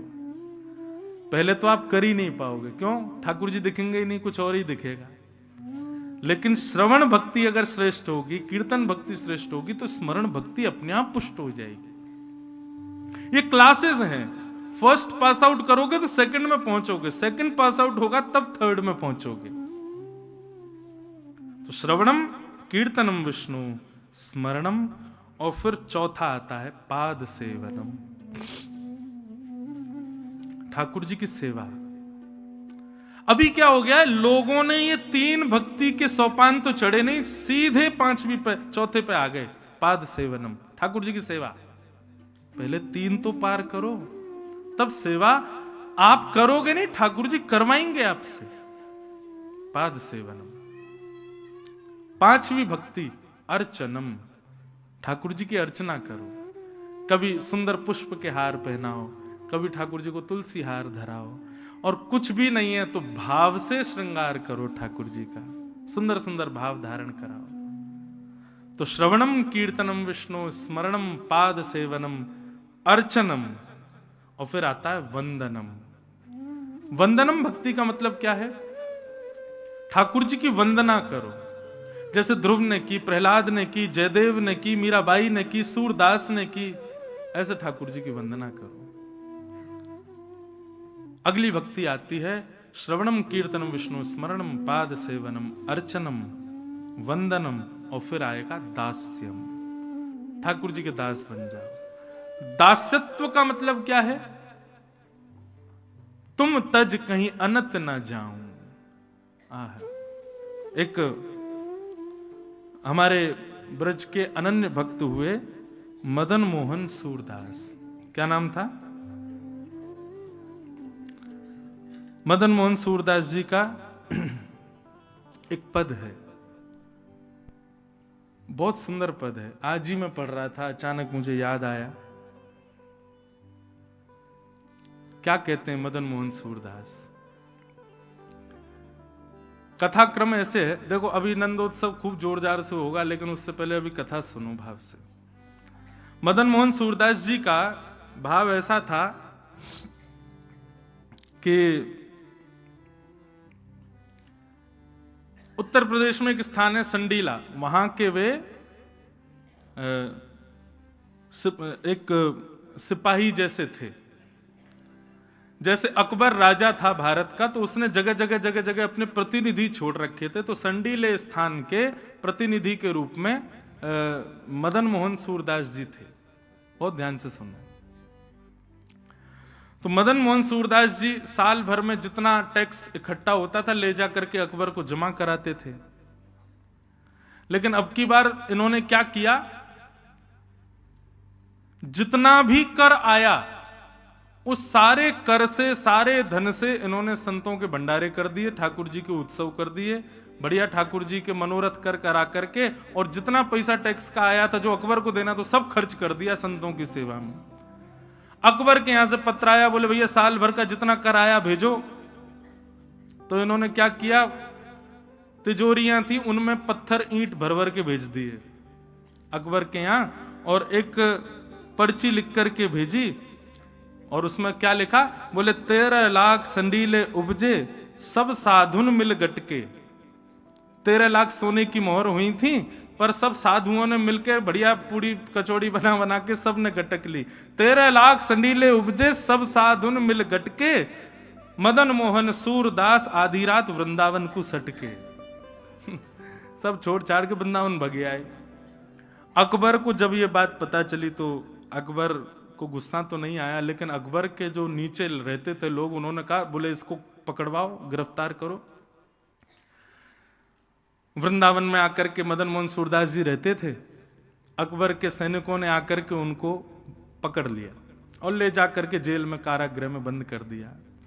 सूरदास, मदन मोहन सूरदास जी को कोई चिंता नहीं थी, वो कोई बात नहीं, गलत तो मैंने किया ही, लेकिन कोई बात नहीं, संतों की सेवा थी, अपने धन से करनी चाहिए थी, राजा के धन से कर दी। नरक में भोगता उससे अच्छा बढ़िया यहीं जेल में ही भोग लूंगा। लेकिन कुछ दिनों बाद उनकी चिंता बढ़ गई, कहीं मेरे यहीं प्राण नहीं निकल जाएं, मुझे तो व्रज में प्राण त्यागने, श्री जी के चरणों में प्राण त्यागने। अकबर से उन्होंने प्रार्थना की तो अकबर ने उनको मुक्त कर दिया। वृंदावन आकर के रहने लगे। यहां पर ब्रजवासियों के घर घर जाके भिक्षा मांग करके खाते, रज में ही सोते, ब्रज रज का तिलक लगाते, ऐसा जीवन उनका हो गया।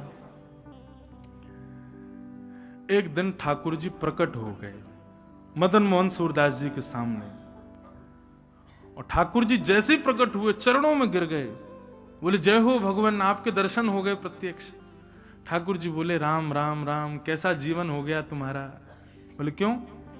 वो संडीले में तो तुम बढ़िया घोड़ों पे घूमते थे, सोने के सिंहासन पर बैठते थे, हैं 56 भोग का भोग लगाते थे, और यहाँ पे देखो ब्रजवासियों के यहाँ अंजलि फैला करके मांगते हो, नंगे पांव चलते हो, पैरों में कांटे लगते हैं, रज में सोते हो। अब हम कृपा करने आए हैं, तुमको वापस संडीला भेज रहे हैं, हम तुम दोबारा से वहीं के सूबेदार बन जाओ। तब ठाकुर जी के सामने मदन मोहन सूरदास जी ने यह पद गाया, बहुत सुंदर पद है। क्या कह रहे हैं?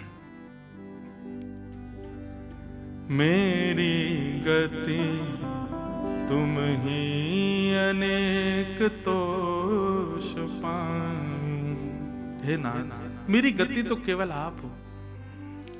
चरण कमल नख मन पर विषय, विष को सुख बहां। घर घर जो डोलो तो हरि तुम्हें ल जाऊं, तुम रहो कहाए कह कौन को कहां। हे नाथ, अब मैं आपका हो चुका हूं, अब आपने मुझे स्वीकार कर लिया है, आपका होकर के मैं अब किसी और का हो जाऊं, ये कैसे संभव हो सकता है ठाकुर जी? मैं ब्रजरज को मैंने माथे से लगा लिया, यहाँ के ब्रजवासियों की मधुकरी मैंने पाली, एक बार आपकी तरफ मुख कर लिया, अब दोबारा पीछे मुड़ करके मैं नहीं देख सकता। नाथ मुझ पर कृपा करो, ऐसा अनुग्रह करो, मुझे वापस संडीले मत भेजो। शीश तुम्हें नाय कहां कौन को नवाऊं, अब आपको मैंने सर झुका लिया, अब ये सर मेरा किसी और के सामने नहीं झुकेगा। नाथ तुम रो कहाए अब कौन को कहाऊं, आपका जब मैं हो गया तो फिर किसी और का कैसे हो सकता हूं ठाकुर जी। आहा, हाथी ते उतार कहां गदहा चढ़ी जाऊं। बोले ठाकुर जी पहले तो मैं गधों पे घूमता था संडीले में जब था, पर अब वृंदावन आकर के ये ब्रजरज तिलक लगा रहा हूं, हाथ में माला लिए घूम रहा हूं, युगल नाम मंत्र का उपासना कर रहा हूं, ब्रजवासियों के घर की मधुकरी पा रहा हूं, इसका मतलब अब मैं हाथी पे चढ़ गया हूं। हाथी पे चढ़ने के बाद भला कोई गधे पे जाता है दोबारा? बंधुओं, जिन्होंने भी नाम जब प्रारंभ कर दिया है, जिन्होंने भी तिलक लगाना प्रारंभ कर दिया है, जिन्होंने भी श्री जी की उपासना प्रारंभ कर दी, जिनका मन वृंदावन की ओर मुड़ चुका है, निश्चित ही वो गधे से उतर के अब हाथी पे बैठ गए, वो हाथी की सवारी कर रहे हैं। बस इतना ध्यान रखना, ये हाथी की सवारी बनी रहे, दोबारा गधे पे ना जाना पड़े। एक बार हाथी पे बैठ गए तो फिर गधे की सवारी करता है कोई? है एक बार हवाई जहाज में चला गया, फिर का ट्रेन से जाएगा, हवाई जहाज से जाएगा सब जगह। तो भैया ये एक प्रकार से हमारा प्रमोशन है कि अब हम तिलक लगाने लगे, अब हम वैष्णव हो गए, कंठी माला पहनते हैं, ठाकुर जी की उपासना करते हैं। अब ये प्रमोशन से दोबारा हमारा नीचे की तरफ पतन नहीं होना चाहिए।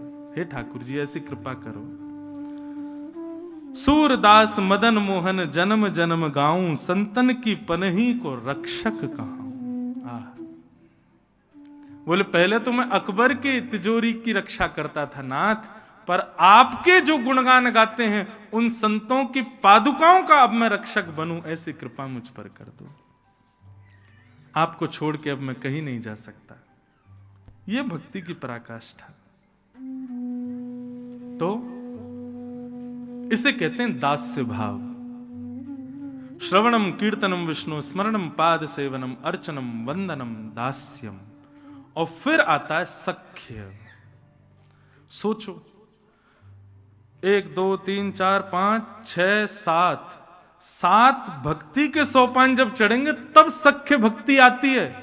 लेकिन भले आदमी 2-4 बार वृंदावन आए नहीं कि महाराज ठाकुर जी को अपना मित्र कहने लग जाते हैं, अपने सखा कहने लग जाते हैं। ठाकुर जी हमारा यार है, ठाकुर जी तो हमारा सखा है, अरे ये तो मेरा मित्र है। अरे आप बोल रहे हो, ये आपकी ठीक है योग्यता होगी, पर सख्य भाव तब मानो जब ठाकुर जी कहें कि हाँ ये मेरा सखा है, ये मेरा सखा है। सख्य भक्ति के लिए पहले 7 सोपान चढ़ने पड़ेंगे आपको। श्रवणम कीर्तनम विष्णु स्मरणम पाद सेवनम अर्चनम वंदनम दास्यम, फिर आएगा सख्य। और जैसे ही सख्य भक्ति आएगी आत्मनिवेदनम। आत्मनिवेदन का मतलब क्या है? अपने लिए कुछ भी नहीं, जैसे राखो तैसे रहूं, जानत हो सुख दुख सब जन के, मुख से कछु ना कहूं।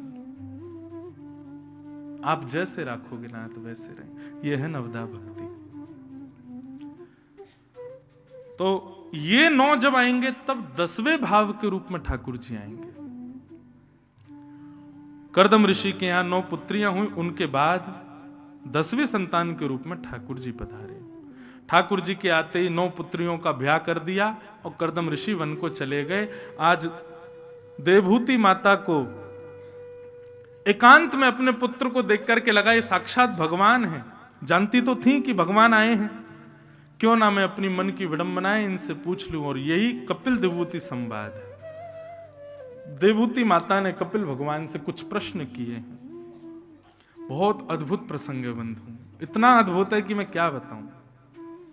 इसी को दर्शन शास्त्र कहते हैं। समय कम है लेकिन मैं फिर भी कहूंगा। देवभूति माता कहती हैं, हे नाथ, मेरे जीवन के कुछ प्रश्न हैं, उनका उत्तर दीजिए। भगवान बोले, कहो। कि निर्वेणानितराम भूमन असद इंद्रिय तर्षणा, येन भम संभाव्यमानेन प्रपन्नांधम तम प्रभु। देवभूति माता कहती हैं, भगवान बहुत ध्यान से सुनिएगा, हमारे शरीर में 10 इंद्रियां हैं और इन 10 इंद्रियों की इच्छा पूरी करते करते करते पूरा जीवन निकल गया हमारा।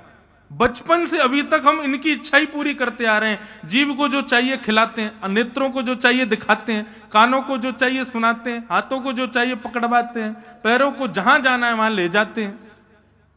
हम इंद्रियों की इच्छा पूर्ति में ही पूरा जीवन निकाल देते हैं। ठाकुर जी, ठौर कब मिलेगी, ऐसा कब होगा कि हमारी इंद्रियां कोई इच्छा ही ना रखे? ऐसी कृपा करके कोई आज्ञा करो भगवान कि हमारी इंद्रियों की इच्छाएं समाप्त हो जाए, फिर कोई इच्छा ना रहे जीवन में। ऐसा होता है कि नहीं? आपने जीव को एक रसगुल्ला खिला दिया तो क्या जीव तृप्त हो जाएगी? नहीं, उसको 2 दिन बाद फिर चाहिए। भोगा न भुक्ता वयमेव भुक्ता, तपो न तप्ता वयमेव तप्ता, कालो न याता वयमेव याता, तृष्णा न जीर्णा वयमेव जीर्णा। हम इच्छाएं पूरी करते रहते हैं परंतु हमारी इच्छा पूरी नहीं होती कभी भी। और इसी इच्छा पूर्ति के लिए हम लोग कभी कभी पाप भी कर देते हैं। जो लोग मांसाहार करते हैं, क्यों करते हैं? केवल और केवल जीव के स्वाद के लिए। और कुछ मिलता है उससे? कुछ भी नहीं। और वो जीव का स्वाद भी कितनी देर का होता है? 6 मिनट का। 6 मिनट बाद भोजन से स्वाद आना बंद हो जाता है, कम हो जाता है। 6 मिनट के स्वाद के लिए एक जानवर को मार देता है इंसान। कितनी ज्यादा आसक्ति हमारी इंद्रियों के प्रति हमारी है। ठाकुर जी, ये कैसे समाप्त होगी? ऐसा कुछ बताओ कि हमारी कोई इच्छा ही ना रह जाए। तब भगवान उत्तर देते हैं, बोले मैया ये सब क्यों होता है? बोले योग आध्यात्मिक पुंसाम मतो निश्रेयसाय में अत्यंतो परतीर्यत्र दुःखस्य च सुखस्य च। ठाकुर जी कहते हैं आध्यात्मिक योग की कमी की वजह से ऐसा होता है। सब लोग इधर देखो, कहीं और मत देखो। आने जाने वाले लोगों को आने जाने दो। आप अपना समय व्यर्थ मत करो। एक एक क्षण बहुत बहुमूल्य, आपका भी और मेरा भी, इसलिए बहुत ध्यान से सुनो। हमारा मन कर गया ना तो मैं भी आधे घंटे में कृष्ण जन्म कर दूंगा। हनुमान जी बनने में देरी नहीं लगेगी मुझे, लेकिन मन हो रहा है कि कुछ करें विस्तार से, तो हमको कहने दो। और एक बात कहें, हमारे नाना जी एक बात कहते थे, बोले लाला जितनी भीड़ बैठी है जे कथा सुन रहे हैं ऐसो कभी मत सोचियो। तो बोले इस कथा क्रम में, इस कथा सभागृह में ध्रुव जी भी आए हैं, प्रहलाद जी भी आए हैं, मीराबाई भी बैठी हैं, सूरदास भी अचेत अवस्था में कहीं ना कहीं छुप करके बैठे हैं, और सबसे बड़ी बात प्रभु चरित्र सुनवे को रसियाशी हनुमान जी आए हैं। तुम इसी भाव को धारण करके कथा कहा करो कि वे लोग यहां बैठे हैं। तो अब हम कह रहे हैं तो नेक ध्यान से सुन लो। हमें पता, हम भजन जब से कथा शुरू हुई एक भी भजन नहीं गाया अभी तक, लेकिन क्या करें, भूले ही जाते हैं। कई बार 4 घंटे निकल जाते हैं जो बैठे रह जाएं, महाराज जी आज तो भजन ही नहीं हुआ। जिस दिन भजन नहीं गवे समझो आज महाराज जी को बढ़िया आनंद आया कथा गाने में, और जैसे ही भजन आ जाए समझना कि अब ये दुखी हो गए, अब ये बस समय निकाल लें। ऐसा नहीं है, कीर्तन भजन भी क्रम है कथा का, पर पद हमको ज्यादा प्रिय है, वो तो हम गाते हैं। पर आप लोग ध्यान से सुनो, बहुत सुंदर बात है। ठाकुर जी कह रहे हैं मैया इंद्रियों की इच्छा पूर्ण इसलिए नहीं होती क्योंकि आपके जीवन में आध्यात्मिक योग की कमी है। आध्यात्मिक योग इज इक्वल टू सत्संग। व्यक्ति जैसे ही सत्संगी होता है, आप 4 घंटे कहीं बैठ सकते हो? नहीं। मूवी थिएटर में भी जाते हैं ना, तो 2.5-3 घंटे से ज्यादा की बड़ी की पिक्चर हो तो आदमी घबराता है उसको देखने में भी। लेकिन आप एक आसन पर यहां बैठे हो, पूरी कथा सुन रहे हो, क्यों? दूसरा अलार्म बजाया।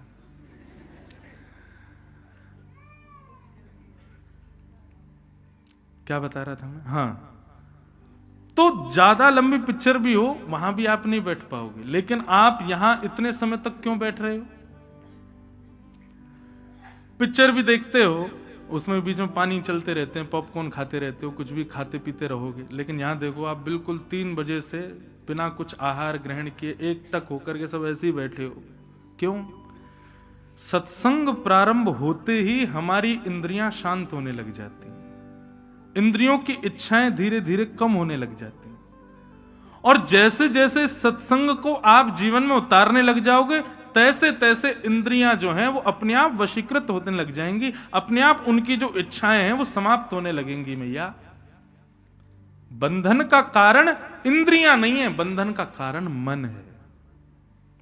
हमारी जीव नहीं कहती मुझे ये खिलाओ ये खिलाओ ये खिलाओ, मन आज्ञा करता है कि ये खिलाओ, और उस मन को एकाग्र करने, मन को वशीकृत करने के लिए मैया आध्यात्मिक योग का होना बहुत जरूरी है।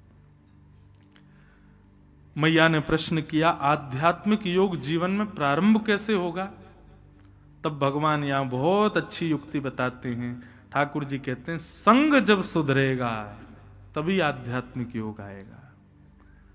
अगर आपका संग दूषित है, आप कितना भी प्रयास कर लो, आपकी इंद्रियां कभी समाप्त नहीं हो सकती, उनकी इच्छाएं। इसलिए हमारे सूरदास जी कहते हैं तजोरे मन हरि विमुखन को संग, तजोरे मन हरि विमुखन को संग, तजोरे मन हरि विमुखन को संग, तजोरे मन हरि विमुखन को संग। कैसे का? जाके संग कुमति उपजत है, जाके संग कुमति उपजत है,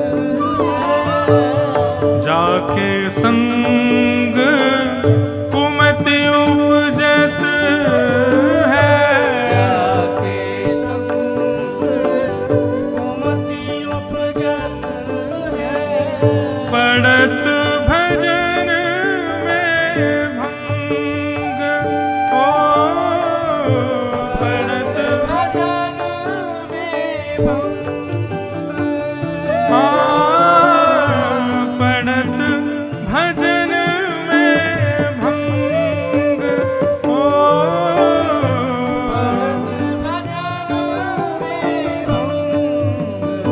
तजोरे मन हरि विमुखन को संग तजोरे मन हरि विमुखन को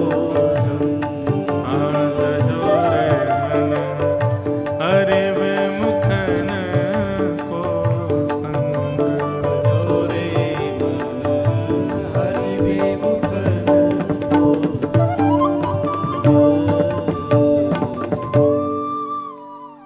उनका संग छोड़ दीजिए जिनके संग से आप सेवा में बाधा होती है, वृंदावन आने में बाधा होती है, कथा सुनने में बाधा होती है। वैष्णव सेवा में जिसके संग से बाधा हो रही है उसका संग त्याग दो। और हम आपको एक बात निश्चित कर दें, आप अपने क्रोध को कम नहीं कर पा रहे, आप अपने लोभ को कम नहीं कर पा रहे, आप अपनी किसी भी दूषित आदत को छोड़ नहीं पा रहे, इसमें निश्चित ही आप ध्यान लगा करके कभी देखिएगा किसी दूषित व्यक्ति का आपके संग होने की वजह से दूषितता आपके अंदर बनी हुई है। आप उसको छोड़ दो, अपने आप आपका अवगुण चला जाएगा, उसका त्याग कर दो। जाके संग कुमति उपजत है, पड़त भजन में भंग, तजोरे मन हरि विमुखन को संग, उसका संग त्याग दो जो हरि मिलन में बाधा बने। मैं तो कथाओं में कह देता हूं कि आज ही Instagram, Facebook, WhatsApp, mobile phone के कॉन्टेक्ट लिस्ट, उनमें उन सबको खोजो जो ठाकुर जी से मिलने में बाधा बनते, और सबका त्याग करो, सबका त्याग, सबको ब्लॉक मार दो। आज जिन जिन को हमने कथा के लिए निमंत्रण भेजा था और जो जो नहीं आए हैं उनकी लिस्ट बना लेना। इनको हमने बोला था कथा में आना, नहीं आए। क्यों नहीं आए? बोले काम था, जे था, न्यू ईयर पार्टी थी इसलिए नहीं आए। कलकत्ता जाते ही, बंबई जाते ही ब्लॉक कर देना उनको। बोले अब इनसे संबंध ही नहीं हमारा, जो ठाकुर जी के नहीं उनसे हमारा कोई संबंध नहीं,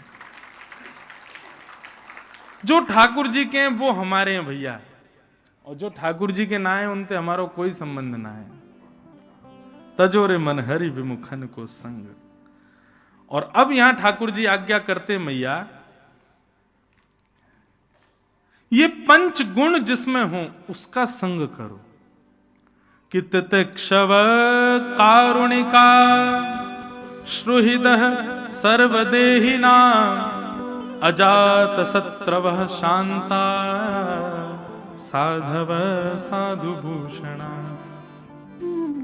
सबसे पहला मैया ये पंच गुण जिसमें दिखें उसका संग करो। सबसे पहला गुण कौन सा है? सहनशीलता, जो आज की डेट में आप किसी में नहीं दिखेगी। आपको व्यक्ति सहनशील बिल्कुल भी नहीं है। और सहनशीलता पहचान करने का सबसे बढ़िया